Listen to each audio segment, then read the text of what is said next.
kakabsat. May magandang dalawang topic na naman si Attorney Enzo Recto, mga kakabsat. Jinggoy, posibleng masuspindi sa Senado habang dinidinig ang kaso. Iyan ang nakasaad sa Section 5 na anti-plunder law. Diyos ko po, Rudy. Okay. Again, sa mga bagong pasok, huwag kalimutan mag-like at subscribe. Shoutout sa 900 plus live viewers. Baka naman.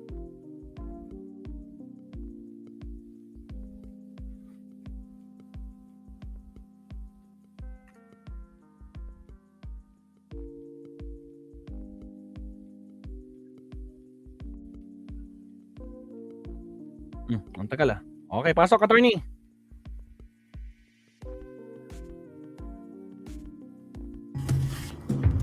Wala nang maraming paligoy-ligoy pa. Diretso sa punto na.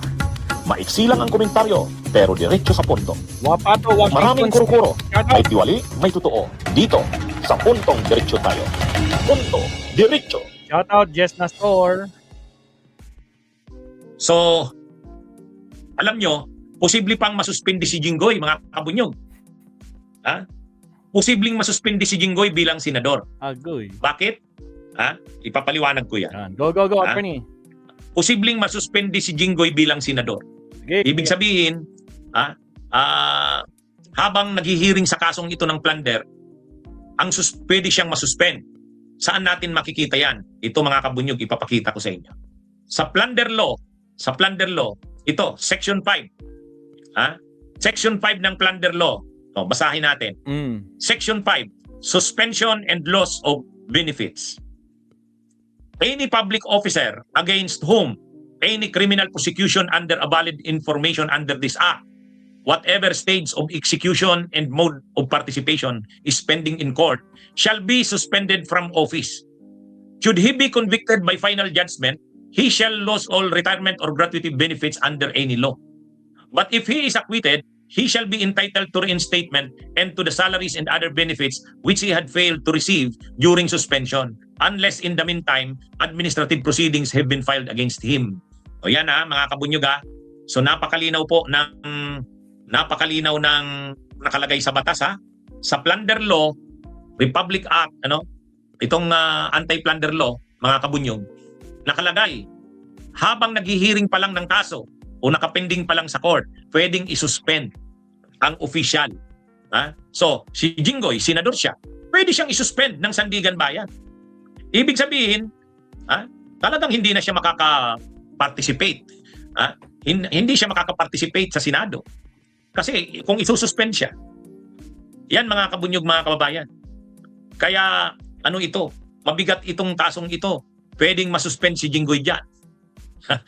Mga kabunyog, nakalagay yan doon sa binasa ko na provision ng batas sa anti-plunder law, section, ano bang section yon? Section 5, O yan, nandyan, nakalagay.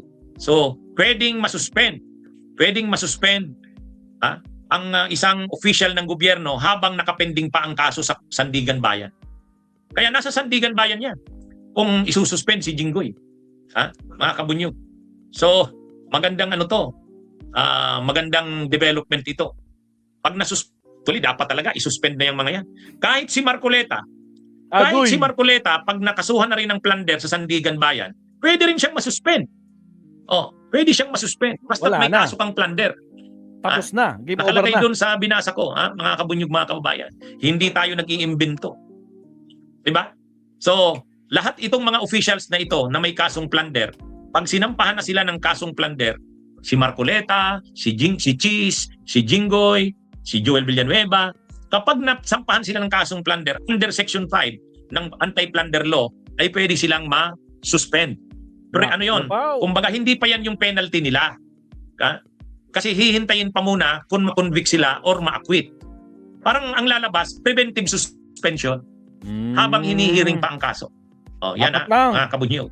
Kaya matindi itong mga kasong kinakaharap ng mga nila Jinggoy, Joel Villanueva, Chis Escudero, Rolante Marcoleta, kasi lahat yan plunder .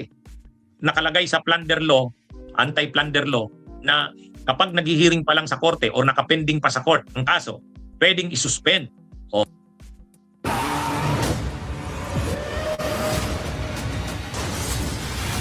Again, sa mga bagong pasok, shoutout sa 1,100 live viewers. Again, 1,100 pero 100 plus pa lang yung like natin. Ay gravity. 1,000 pa, di nagpaparamdam mga kakabsat. Di ba, Don Official?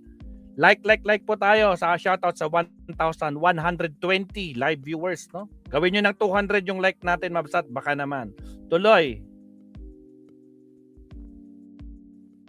Ang magdi-decide niyan, Sandigan Bayan. Pwedeng isuspend. Oh, kasi kapag nakasuspend sila, hindi talaga sila makakaparticipate sa session ng Kongreso at hindi rin sila makakaboto kasi suspendido sila eh. Pero hindi pa yan final. Parang preventive suspension.